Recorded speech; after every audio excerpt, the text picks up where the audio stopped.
Memories of a Cosmic Mind. Author Victor Gaigaia. Chapter 1. A young bamboo sprout waving by the change of seasons.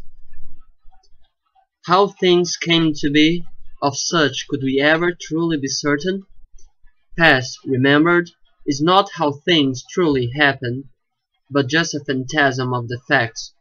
Nevertheless, the phantasm of my memories recall of a bird singing and the purple rays of the sunset. I soundly can still remember those shimmering still days of winter. At the stone steps I used to sweep away the yesterday fallen snow. My old shoes hopelessly trying to fight the frost with no avail. From somewhere else a bird sang that sweet tune, and images of a tenderness would reach my mind.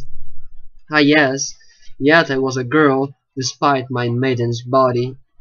A flowering bloom, muscles firmly knitted within my bones, earned through harsh daily training. A body fashioned slender and thin, however dense and strong, as the young bamboo sprout in the rushed winds of autumn. From mainland China, from a temple hidden inside a small forest, my family brought that Zen Buddhism art to strengthen our flesh and calm our mind. Even though such training was severe, even though the routine harsh, much glad I was in those days. Meshed deep in my body were the fruits of my sincere effort, for I was a strong, healthy Gao. I say gladness filled my days back then, but that was only the product of intense willing from my part. To be true, those were hard times, and smiles were often followed by silent tears. And would I dare to shed those tears, making them visible for all to see, the inclement winter would make them and me shatter. The big empty house, with its big stone and wooden walls, now hosting only ghosts and long-forgotten memories, once had many different smiles in it. Happy chatter, idle days bathing at the summer sun. You could still hear the fresh scent of berries well cooked in the now abandoned kitchen, each one accompanied with the taste of kind motherly words. At the afternoon, father would bring fish, and the children, tired from training and playing all day, would be back from their adventures. But these are figments of imagination, concepts of a life before, even when I was a girl in a maiden's body. Those were days where I could not even say what color was my hair, and name each petal that would fall from my hat. How many were I in those days? I could not say. In truth, I could not even count me a part of others. But I can say that I was everywhere in that old house. My feet stepped all those steps. My voice knew only kind words and happy screeches. My hair, which I could not name its color, was everywhere, in every face, all different and yet the same. Now I am able to tell that I am one, but the house cannot forget that once there were more here, and that never-ending reminiscence brings me joy and sadness. I welcome such joy as I welcome the snow and the sun, with light-hearted smile, and I fight this sadness as I fashion my muscles, with fiery determination. I must be iron to withstand it all, but iron is always so cold. Why do I fear cold so much? From somewhere else, may a bird sing that song of willingful kindness? Though I could name myself as one, I could not count myself alone. There, on those winter slopes, brother would be back from the woods.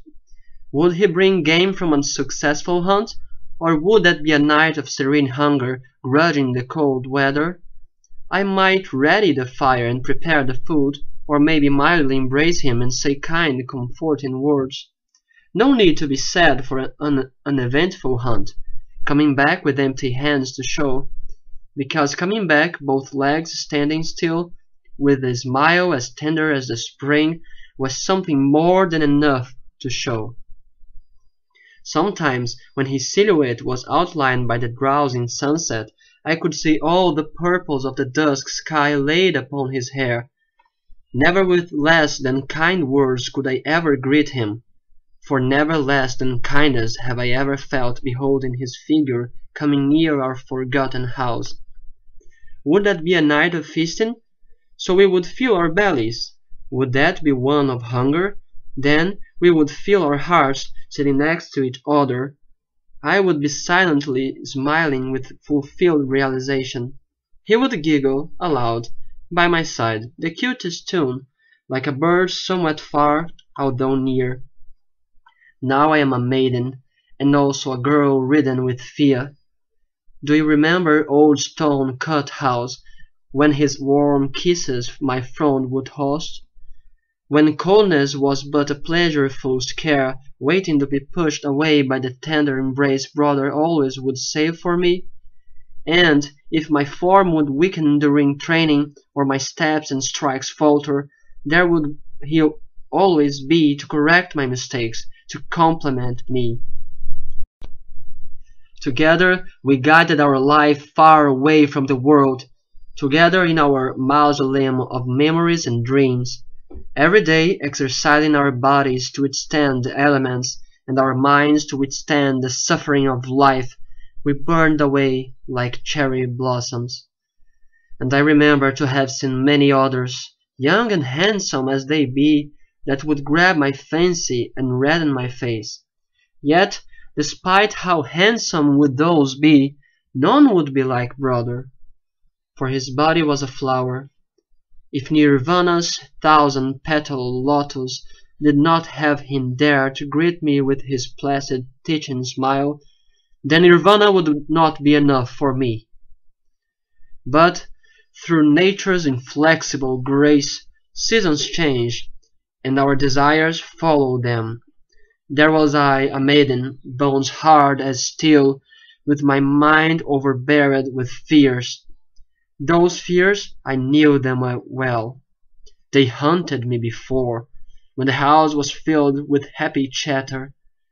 And now they haunted me again. Why would brother lay down so cold?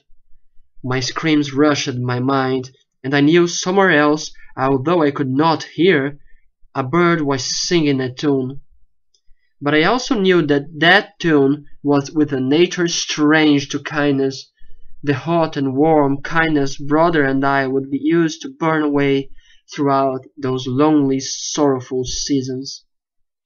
That long, longing, lone cry of an unkind bird. Should I reach it?